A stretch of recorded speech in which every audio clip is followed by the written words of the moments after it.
Hola. Soy Dante. Os hablo hoy desde mi estudio en Madrid, España. Llevo horas sumergido en los archivos de diplomacia interestelar. Horas leyendo sobre embajadores, sobre protocolos de paz, sobre todas las formas en que distintas especies han intentado comunicarse entre sí. Y he llegado a una conclusión que me ha dejado sin palabras. Los humanos somos incomprensibles.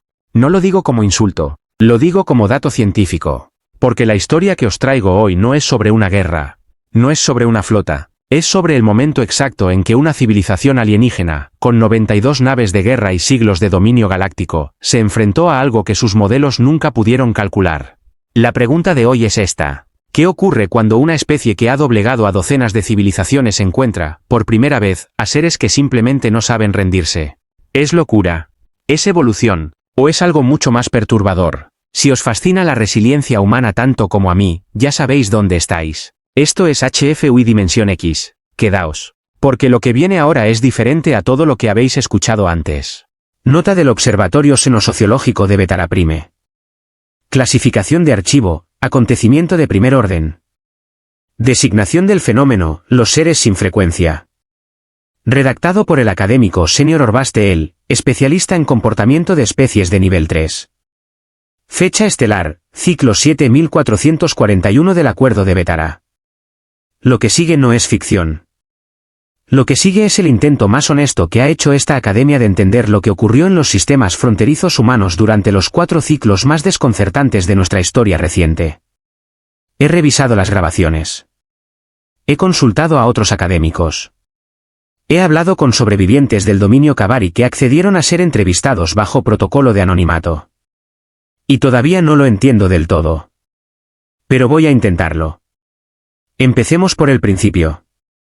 Por el momento en que todo comenzó. Por la plataforma de Piedra Negra. La especie humana llevaba 6 ciclos solares en negociaciones con el dominio Kabari. 6 ciclos es mucho tiempo incluso para las especies con memoria larga. Para los humanos, que viven menos de un siglo en condiciones normales, es casi una quinta parte de una vida adulta. El embajador que asistió a aquellas negociaciones había dedicado casi todo ese tiempo a una sola tarea: comprender a los Kabari. Esto ya es inusual.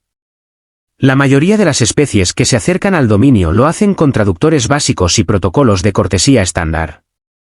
Los humanos enviaron a alguien que pasó años aprendiendo a leer el color de las placas craneales. Que entrenó su oído para detectar los tonos subsónicos que los Kabari emiten bajo sus palabras traducidas. Que se sentó durante ceremonias de 14 horas sin moverse porque sabía que el movimiento físico en cultura Kabari señalaba incompletitud espiritual. ¿Por qué haría eso un ser de una especie de nivel 3? Es la primera pregunta que me hice. La respuesta que encontré me resultó perturbadora. Lo hizo porque quería paz. No paz estratégica. No paz como posición ventajosa. Paz real. El tipo de paz que requiere que te pongas en el lugar del otro aunque el otro tenga 4 extremidades superiores y placas orgánicas donde debería tener piel. Esto no encaja en nuestros modelos. El día de la audiencia, el embajador entró en la cámara magna de residencia del dominio Kabari sin delegación. Sin escolta. Sin mesa ni sillas preparadas para él. 900 funcionarios Kabari lo observaban desde galerías que se curvaban hacia la oscuridad como el interior de una cavidad biológica. Las salidas estaban selladas. Los guardias tenían sus placas dorsales extendidas en postura de dominancia. El líder de resonancia no lo había mirado desde que entró. El embajador evaluó todo esto en segundos. 18 años de diplomacia interestelar le habían enseñado a leer una sala. Y esta sala le estaba diciendo algo muy claro. Algo que ningún protocolo diplomático tenía categoría para nombrar. Le estaba diciendo que iba a morir. Aquí es donde nuestros modelos de comportamiento de nivel 3 comienzan a fallar. Porque lo que predecían era simple. Una criatura que percibe amenaza mortal inminente entra en uno de 2 estados. Huida o colapso. Negociación desesperada o parálisis. Súplica o rendición. El embajador no hizo ninguna de esas cosas. Se quedó de pie. Hombros hacia atrás. Ojos al frente. El peso distribuido de una manera que, según los registros visuales que hemos analizado, los propios Kabari reconocieron como la postura de sus guerreros Kitán en ceremonias de honor. Un ser que sabía que iba a morir y que eligió cómo iba a estar de pie mientras llegaba ese momento. Borak Tel Saen, primer armónico del dominio Kabari, comenzó su recitación de agravios. Los humanos habían rechazado el rendimiento 2 veces. Habían expandido sus territorios sin autorización. Habían distribuido comunicaciones clasificadas como disonantes por la resonancia. El embajador escuchó sin moverse. Entonces Borak pronunció la sentencia que ninguna especie había esperado escuchar en voz alta. El dominio había determinado que el diálogo había fracasado. No por impaciencia, sino porque la humanidad carecía de la capacidad para comprender su posición en el orden de las civilizaciones. El aire en la cámara cambió. El embajador lo detectó. Ese aroma metálico que los cuerpos Kabari liberan durante estados emocionales elevados. 2 años de estudio de sus firmas químicas le habían enseñado a identificarlo. No era ira. No era desprecio. Era anticipación. 900 funcionarios Kabari saturando el aire con el aroma de una conclusión ya alcanzada. Y el embajador hizo algo que todavía, ciclos después, hace que mis colegas de la Academia de Betara se miren los unos a los otros en silencio cuando lo revisamos en las grabaciones. Se volvió hacia la cámara de transmisión. No hacia el líder Kabari. No hacia las galerías. Hacia el pequeño dron flotante que transmitía la señal a 400 sistemas simultáneamente. Y habló. Su voz no era alta. No temblaba. Era la voz de alguien que había hablado en salas como esa durante 18 años y que nunca había necesitado elevar el volumen para ser escuchado. Dijo su nombre. Dijo su cargo. Y luego dijo algo que ningún embajador de ninguna especie había dicho jamás en una situación similar. Les dijo a todos los que miraban que la paz no era debilidad. Que nunca lo había sido. Pero que la paz requería que ambas partes la eligieran. Y que ese día, el dominio Kabari había elegido de otra manera. Luego dijo algo más. Algo en voz más baja. Algo dirigido a alguien en particular. Dijo el nombre de su hermano. Le dijo que tenía razón. Que siempre había tenido razón. Que no lamentaba haber elegido diferente. Que ambos habían elegido proteger a su especie, solo de maneras distintas. Le dijo que confiaba en él. Que siempre había confiado en él. Y luego se volvió hacia adelante. Hombros hacia atrás. Ojos al frente. Borak levantó una extremidad superior. 2 guardias Kitán subieron a la plataforma. La hoja cayó. 8 segundos después de que el embajador cayera, la cámara seguía transmitiendo. La imagen de un hombre que había pasado su vida construyendo puentes entre especies, tendido sobre piedra negra bajo luz azul fría. Borak se acercó y habló para la galaxia entera. La desobediencia no es soberanía. Es ruido. Y el ruido se silencia. Las galerías resonaron en acuerdo perfecto. 400 sistemas observaron. Ninguno intervino. Ahora bien. Aquí es donde mi análisis como observador neutral se complica. Porque lo que acababa de ocurrir era, desde la perspectiva del dominio Kabari, exactamente lo que se suponía que debía ocurrir. Una demostración de jerarquía. Un mensaje enviado a toda la galaxia sobre el precio de la desobediencia. Lo que Borak no había calculado era esto. El embajador tenía un hermano gemelo. Y ese hermano gemelo era el comandante de la primera flota expedicionaria de la coalición terrestre unificada. Habían crecido juntos en una ciudad costera del norte de Europa, en un planeta que la mayoría de nosotros solo conocemos a través de registros cartográficos. Habían discutido sobre el futuro de su especie durante toda su vida adulta. Uno creía que el camino era el diálogo. El otro creía que era la preparación para cuando el diálogo fallara. Ambos tenían razón. El comandante estaba en el puente de su nave cuando vio morir a su hermano. La sala del puente era silenciosa. 16 oficiales sentados en sus puestos, ninguno de ellos moviéndose. La transmisión se reproducía en la pantalla táctica principal, una pantalla diseñada para movimientos de flota y proyecciones de batalla, ahora mostrando un cuerpo sobre piedra negra y un líder Kabari dando una lección a la galaxia sobre obediencia. El comandante estaba de pie en la barandilla de mando. Las 2 manos sobre el metal. Los nudillos planos. Su cara no mostraba nada. Los miembros de su tripulación llevaban suficiente tiempo con él para saber lo que eso significaba. No era compostura. Era algo estructural. Del tipo que sostiene algo enorme en su lugar. Y si se agrietaba, todo lo que había detrás vendría de golpe. Su oficial ejecutivo se acercó. 9 años de servicio conjunto. Le informó que todas las comunicaciones diplomáticas y de prioridad estaban siendo bloqueadas. La firma de la interferencia era Cavari. También le informó que se habían detectado firmas de flota Cavari en las fronteras de las colonias exteriores.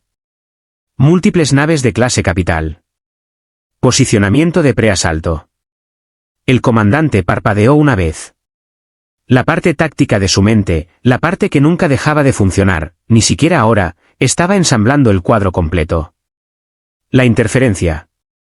Los movimientos fronterizos. La ejecución cronometrada con una transmisión en vivo de distribución galáctica máxima. Esto no era arrogancia. Era una operación secuenciada. Mata al embajador. Bloquea las comunicaciones. Posiciona flotas en fronteras coloniales. Espera a que la humanidad se fragmente en debate, pánico, parálisis política. El dominio esperaba semanas de caos. Sesiones de emergencia. Facciones discutiendo la respuesta mientras apretaban su control sistema por sistema. Habían estudiado la política humana. Habían modelado la toma de decisiones humana. No habían planeado el artículo 7. El comandante soltó la barandilla. Pronunció el nombre de su oficial ejecutivo. Le dio las palabras exactas. La Carta de Poderes de Guerra, artículo 7. El asesinato de un enviado diplomático senior durante una función diplomática oficial constituye un acto de guerra automático. La autoridad militar se transfiere al mando de la flota solar de inmediato. Sin voto civil. Sin periodo de espera. Registradlo. Marcadlo con la hora exacta. Difundidlo en todos los canales militares que todavía controlemos. La sala del puente comenzó a moverse. No por un discurso. No por rabia. Sino porque el comandante había señalado el camino a seguir. Y la sala lo seguía cuando él se movía. Siempre lo había hecho. Lo que los Cavari no podían haber calculado era esto. La estructura política humana tenía una grieta. Una grieta que los militares habían colocado ahí deliberadamente. Un mecanismo que convertía el asesinato de un diplomático en una llave que entregaba el control total a un general de flota en cuestión de segundos. Un general que ya llevaba años preparándose para ese momento. Y que era el hermano del hombre que acababan de matar. La red de comunicación militar humana funcionaba en un sistema de malla rotante de banda estrecha que los Cavari no habían mapeado. No podían bloquear lo que no habían catalogado. Uno por uno, los indicadores verdes aparecieron en el tablero de comunicaciones. Las naves respondiendo. La malla aguantaba. En 16 naves de la primera flota expedicionaria, los capitanes recibieron un mensaje de 2 palabras. Contingencia Yunque. Abrieron órdenes selladas que habían sido cargadas en sus cajas de comando el día en que el general asumió el mando. Órdenes construidas en silencio. Probadas en teoría. Nunca discutidas en briefings. Diseñadas para exactamente esto. Todos los capitanes leyeron sus órdenes. Todos habían visto la misma transmisión. Habían visto a un hombre estar de pie sobre piedra alienígena, negarse a arrodillarse, y morir por ello. Y todos sabían que los Cavari acababan de matar al hermano equivocado. Los que observamos estos eventos desde fuera, los académicos, los analistas, los historiadores de especies, tendemos a buscar el momento que cambió todo. El punto de inflexión. La decisión que hizo que todo lo demás fuera inevitable. He llegado a creer que ese momento no fue la batalla. Ni siquiera fue la respuesta militar. Fue el embajador mirando a la cámara. Porque cuando dijo el nombre de su hermano, no estaba pidiendo ayuda. Estaba activando algo. Una señal. Un código entre 2 personas que se conocían tan bien que no necesitaban explicar nada. Solo confianza. Solo el lenguaje de 2 hermanos que habían discutido sobre el futuro de su especie durante toda su vida adulta y que habían decidido, sin decirlo jamás en voz alta, que se cubrirían las espaldas sin importar lo que pasara. Un hermano en la mesa de negociaciones, recogiendo en silencio todo lo que el otro necesitaría si esa mesa se volcaba. Un hermano en el puente de guerra, construyendo planes para cuando el primero fallara. Los dos tenían razón. Los dos estaban haciendo exactamente lo que su especie necesitaba. Es posible que sea esto lo que hace a los humanos tan difíciles de modelar. No son predecibles de manera individual. Son predecibles de manera sistémica solo si entiendes la profundidad de sus vínculos. Y sus vínculos son de un tipo que la mayoría de las especies no tiene. No son vínculos de resonancia, como los Cavari. No son vínculos de colmena, como los Belkan. Son algo más pequeño. Más personal. Más absurdamente poderoso. Son vínculos de dos personas que se prometieron, sin palabras, que nunca estarían solos. El corredor de compresión era oscuro. Sin estrellas. Sin puntos de referencia. Solo la vibración profunda de 16 naves empujando a través del espacio plegado a tolerancia de emergencia, con los núcleos de reactor ardiendo tan calientes que los equipos de ingeniería reportaban márgenes térmicos cada 4 minutos. En sus cuartos, el general abrió una caja de madera de pino noruego que su madre había construido con sus propias manos. Adentro había dos cosas. Una fotografía impresa en papel, no mostrada en pantalla, de dos chicos de pie en un muelle, con cañas de pescar, entornando los ojos bajo la pálida luz ártica. El mismo cuerpo. La misma cara. Uno riendo.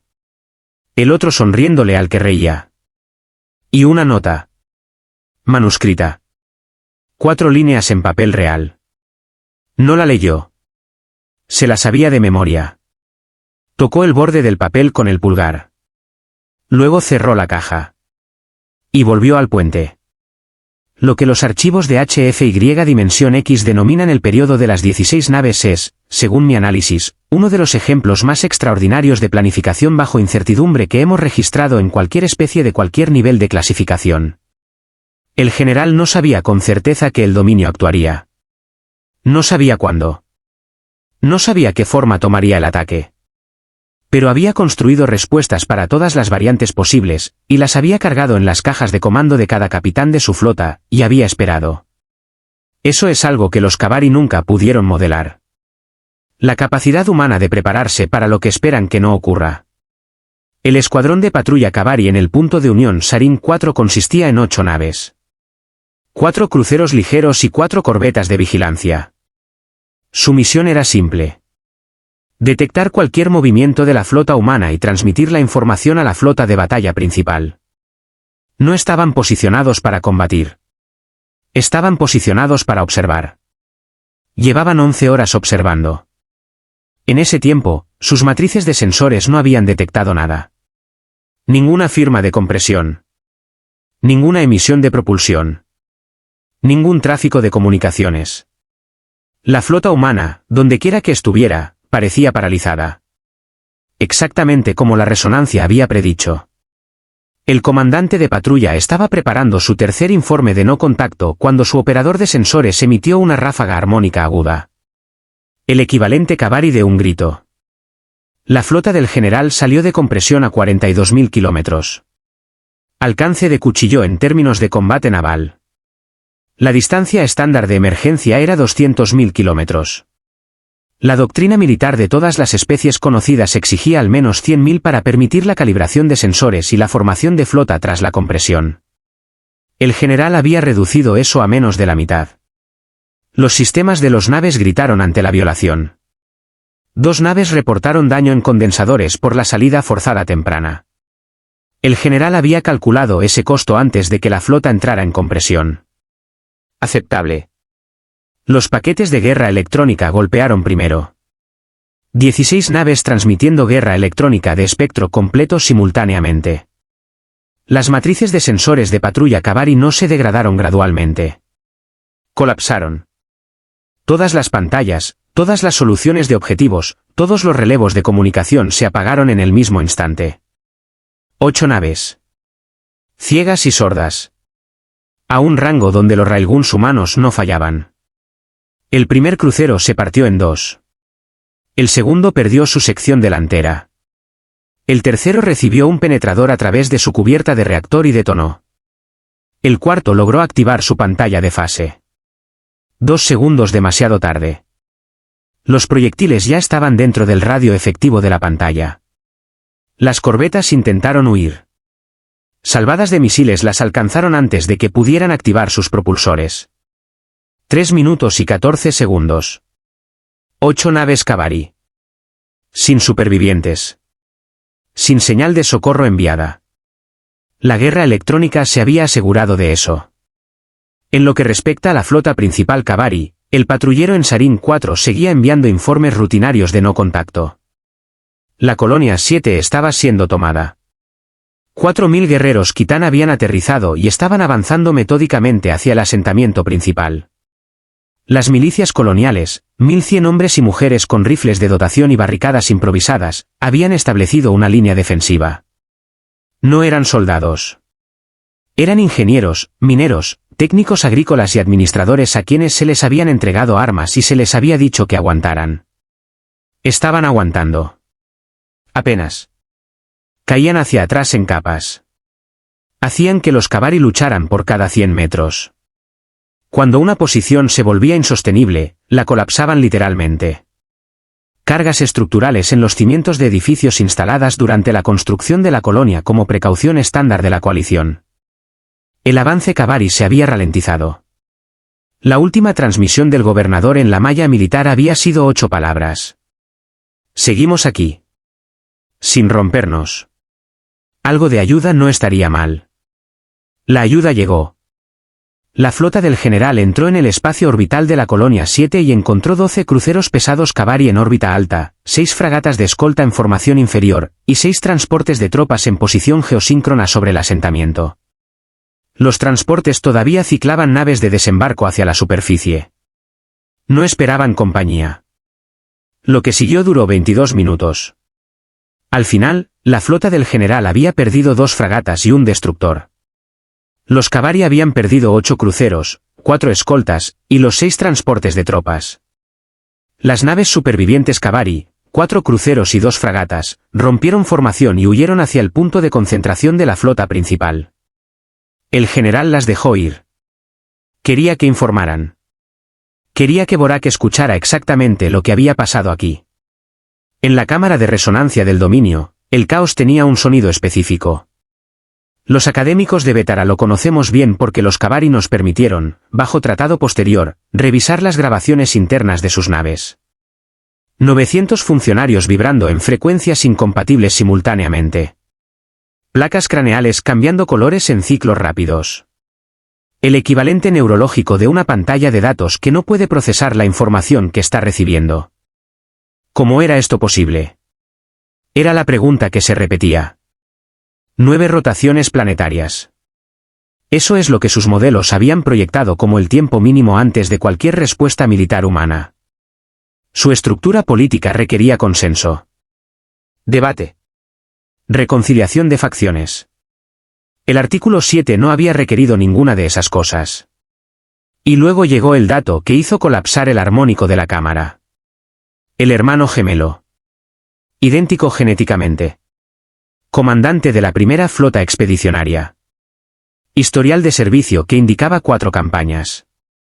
Sin derrotas. Nombre en código entre sus soldados, Yunque. Borak absorbió esto. 90 naves contra 16. Los números no eran un cálculo. Eran una certeza. Ordenó el avance completo. La flota Cavari vino como una marea. 92 naves en formación armónica de batalla completa. Cruceros de capital en el núcleo. Pantallas de escolta en los flancos. Grupos de destructor corriendo adelante en patrones de barrido de sensores. Cada nave vibrando en la misma frecuencia armónica. Sus movimientos coordinados a través del sistema de resonancia central de la nave insignia como instrumentos en una orquesta dirigida por una sola mano. El general los vio venir. Estaban en sincronía armónica completa. 92 naves coordinadas. Las baterías de pulso cargando para una descarga combinada. Descarga combinada. Si eso los golpeaba en formación cerrada, lo perdían todo en un solo ataque. Entonces no estarían en formación cerrada. El general dio la orden. Desplegar la constelación de guerra electrónica. Patrón completo Yunque 7. A través de la flota, las naves lanzaron drones de guerra electrónica. Pequeñas unidades rápidas y desechables cargadas con paquetes de guerra electrónica idénticos a los montados en naves de tamaño completo. Se dispersaron en el espacio entre la flota humana y la armada Kabari que se aproximaba, y comenzaron a transmitir firmas de flota falsas. Docenas de ellas. Cada dron proyectando el perfil de sensor de un destructor o crucero de la coalición, completo con emisiones de propulsión, firmas de reactor y tráfico de comunicaciones. Para las matrices de sensores Kabari, las 14 naves humanas se convirtieron de repente en 60. El general vio que Borak ordenó dividir la flota en grupos de persecución. 8 naves por grupo. Buscando separar las señales reales de las fantasmas. Lo que no comprendió Borak fue lo que acababa de hacer. Había tomado la flota más poderosa y sincronizada de la galaxia y la había fragmentado en 11 piezas independientes, cada una incapaz de mantener la coordinación armónica completa sin el sistema central. No era una orquesta sin director. Era una orquesta que se había quedado sorda. El primer grupo de persecución Kabari, 2 cruceros pesados, 3 destructores, 3 fragatas, estaba cazando un grupo de fantasmas electrónicos cuando la flota del general los golpeó por el flanco. Los salvajes de Railgun apuntaron a los generadores de pantalla de fase. Los misiles siguieron a través de las brechas. 2 minutos. 8 naves. Sin pausa. Siguiente grupo. Sector 7. Toda velocidad. El segundo grupo de persecución había detectado algo. Su armónico local había sentido las vibraciones de las naves muriendo, un acorde de muerte subsónico que viajaba a través del espacio de maneras que los instrumentos humanos no podían detectar pero que la biología Kabari podía sentir. Estaban girando para consolidarse cuando la flota del general cayó sobre ellos. Esta vez, los Kabari estaban listos. Pantallas de fase activadas. Baterías armónicas cargadas. El primer salvo de pulso golpeó la nave insignia del general de lado y sacudió la nave tan fuerte que todo miembro de la tripulación que no estaba atado fue lanzado de su asiento. Fracturas de casco se propagaron a través de 3 cubiertas. Un reactor secundario se desconectó. El general ordenó el cierre a quemarropa. Todo lo que tenían. Ahora. Las naves se adentraron directamente en la formación Kabari, directamente en el espacio entre los buques enemigos, durante la ventana de 11 segundos en que sus baterías de pulso armónico estaban recalibrando. Un proceso que no podía interrumpirse ni acortarse. 11 segundos a quemarropa. Los railguns humanos disparaban 2 veces por segundo. A los 7 segundos, 3 naves Kabari se estaban desintegrando. A los 9 segundos, 2 más habían perdido sus pantallas. A los 11 segundos, las naves supervivientes dispararon. Pero la flota humana ya se estaba retirando. Drones de guerra electrónica inundando el espacio con señales falsas para cubrir la retirada. El costo era real. El destructor Eldane recibió un pulso armónico directo durante la retirada. La resonancia destrozó su casco desde adentro. Los vínculos moleculares disolviéndose en una ola en cascada de proa a popa. La nave se desintegró en una lluvia de atmósfera y escombros. 240 tripulantes. Sin supervivientes. La fragata Osmark perdió su sección de propulsión a un destructor Kabari que hizo ramming deliberado. Los Kabari habían elegido morir antes que huir.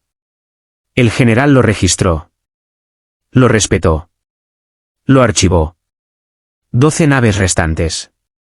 El comandante Kabari había visto desaparecer 2 grupos de persecución en 12 minutos. No necesitaba una tercera lección. La orden salió de la nave insignia en un solo pulso armónico.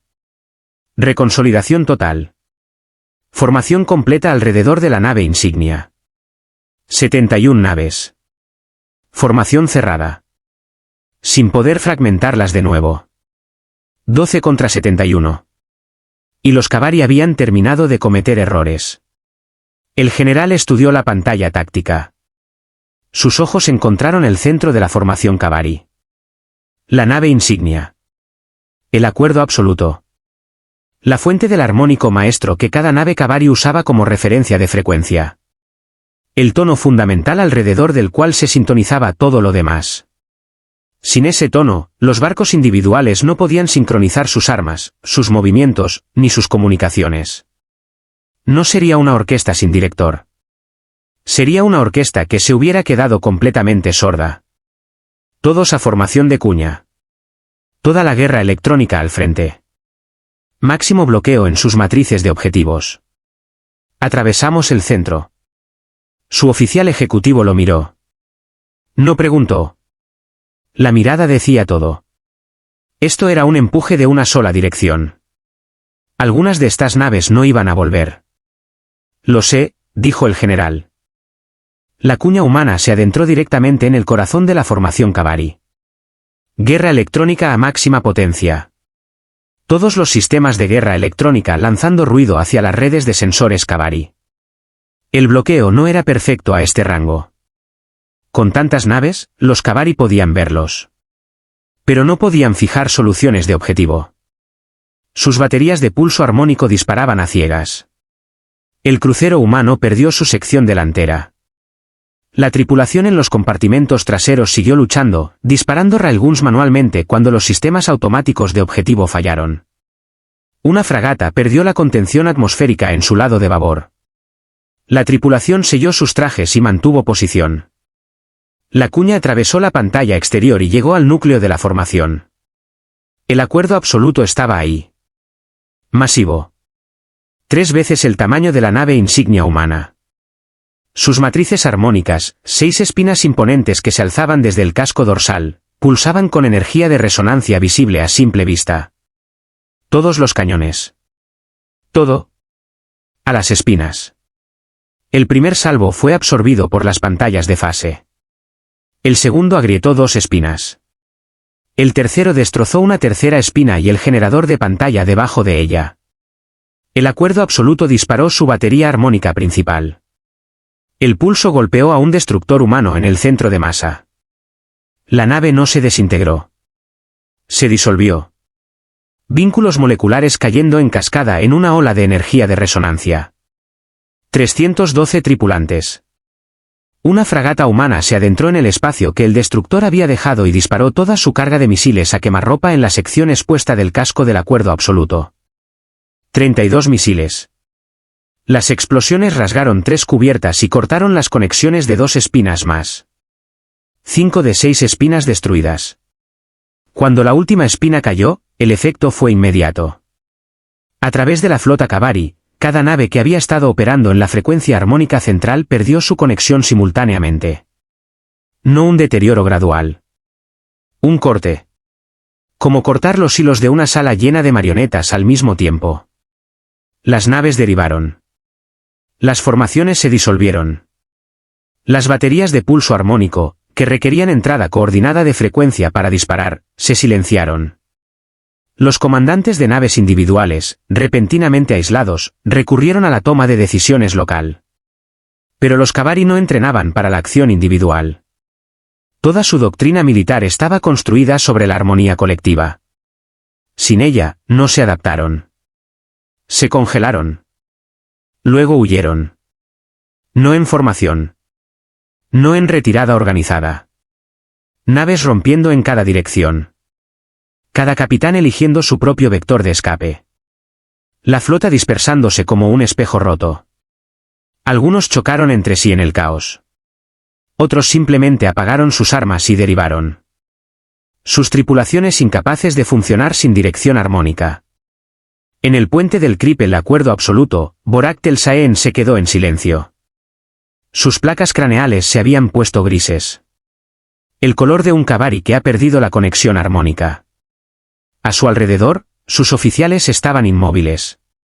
Miró la pantalla táctica. Su flota, el orgullo del dominio, 92 naves que nunca habían conocido la derrota, dispersándose a través del vacío en caos sin dirección. Naves humanas, maltrechas y rotas y ardiendo, manteniendo sus posiciones alrededor de la colonia 7. ¿Cómo?, susurró uno de sus oficiales. Borak no respondió. Estaba mirando el campo de escombros. Restos humanos y Cavari derivando juntos, indistinguibles en la muerte.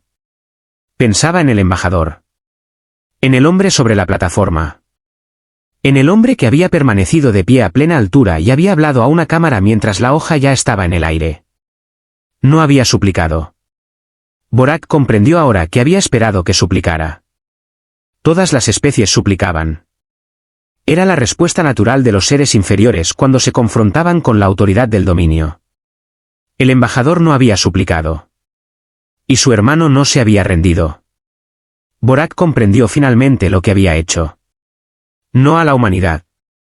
Al dominio. Había tomado la flota más estable y ordenada de la galaxia y la había destrozado contra una especie que no sabía cómo arrodillarse. La corrección debía enseñar a la humanidad su lugar. En cambio, había enseñado a la galaxia que los Kabari podían ser derrotados. Esa lección nunca podría ser retirada. El puente de la nave insignia humana estaba en silencio. El general estaba en la barandilla de mando. La pantalla táctica mostraba las secuelas. Campos de escombros. Cascos a la deriva. Los restos dispersos de la flota Kabari huyendo en cada dirección. La colonia 7 rotando abajo, intacta. Los números llegaron. 7 naves perdidas. El Aldane, el Osmark, el Vas, el Ask, el Borgson, el Kalstad, la fragata Ren. 1914 tripulantes muertos. Cada nombre sería leído. Cada familia sería informada. Cada pérdida sería registrada y llevada hacia adelante porque el costo era real y permanente. 7 naves perdidas de 14. Más de la mitad de su flota, desaparecida. 41 naves Kabari destruidas. El resto dispersadas o inutilizadas. El acuerdo absoluto a la deriva sin energía. Su oficial ejecutivo se acercó. El mando de la coalición había reestablecido contacto. La interferencia había cesado. Los Kabari no tenían coordinación de flota suficiente para mantenerla. El mando preguntaba por los términos. El general fue silencioso por un momento. Miró la pantalla táctica. Miró el campo de escombros. Los restos de sus naves y las naves Kabari derivando juntos en el silencio del espacio donde los tripulantes humanos y miles de guerreros Kabari habían estado vivos 6 horas antes. Dile al mando que los términos son simples. Los Kabari se retiran de todos los sistemas adyacentes a territorio humano. Liberan a cada especie cliente que hayan forzado al rendimiento. Y transmiten en todos los relevos de cada sistema lo que ocurrió aquí. No su versión. Los registros de combate sin editar. ¿Y si se niegan? Entonces tomaré lo que queda de esta flota a su mundo natal y los haré ver cómo sus propias espinas armónicas se destruyen una por una hasta que entiendan que la palabra no es ruido. El mensaje fue enviado. El puente se vació lentamente. Los oficiales rotando para descansar. Los equipos médicos moviéndose por la nave. Los equipos de control de daños trabajando en brechas de casco que tardarían semanas en reparar. El general metió la mano en el bolsillo izquierdo de su chaqueta. Sacó una fotografía.